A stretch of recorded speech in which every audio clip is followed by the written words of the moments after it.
I think it's clear there is a significant workload on the domestic front. But what do you see as the key foreign policy objective for he and his team over the next few months? So I'm going to approach this from a trade perspective for the very reason that the legacy of Trump is that trade has been weaponized, as we know. So a lot of trade has become involved with foreign policy, and if you look at what Biden is trying to do immediately, it's to signal that he wants to de-weaponize trade over a period of time. So a lot of his foreign policy at the moment is going to be focused around rebuilding relationships, around taking time, around taking a lot of those things slowly. However, he's got I would argue from a sort of strategic competition and what the Trump administration called a revisionist state in China. He's got to deal with China. He's got to deal with the weaponization of tariffs. He's got a legacy there from Trump that he's going to need to deal with over time. China's already signaled that it wants to start dialogue around sustainability, that it's actually in everyone's interest to bring the world back together again around sustainability. So he will want to have dialogue about things rather than not have dialogue about things, and that's a big change.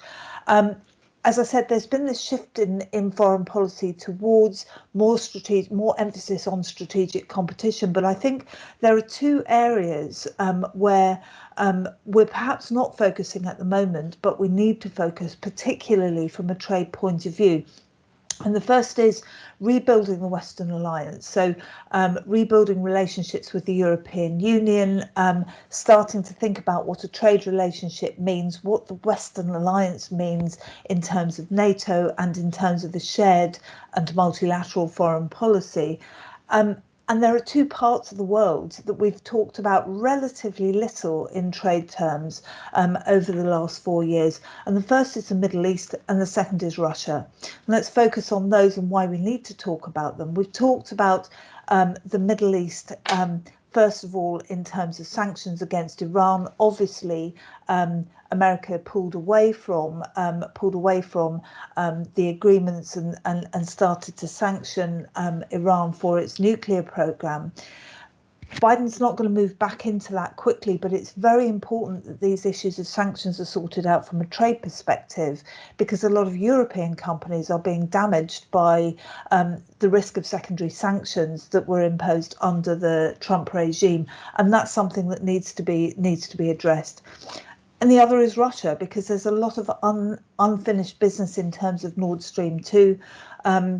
The gas pipeline between Russia and Europe, and that is actually affecting German businesses in particular. There are sanctions against German businesses. These are worrying times for some sectors, and again, it's something that needs to be addressed. So I think in foreign policy terms, from a trade perspective, there's a lot to do. China will be a priority, Russia, Iran. He could signal that he's opening up to the world of trade again, very simply by unblocking the World Trade Organization's head, the nomination to the next Director General, which Trump had blocked.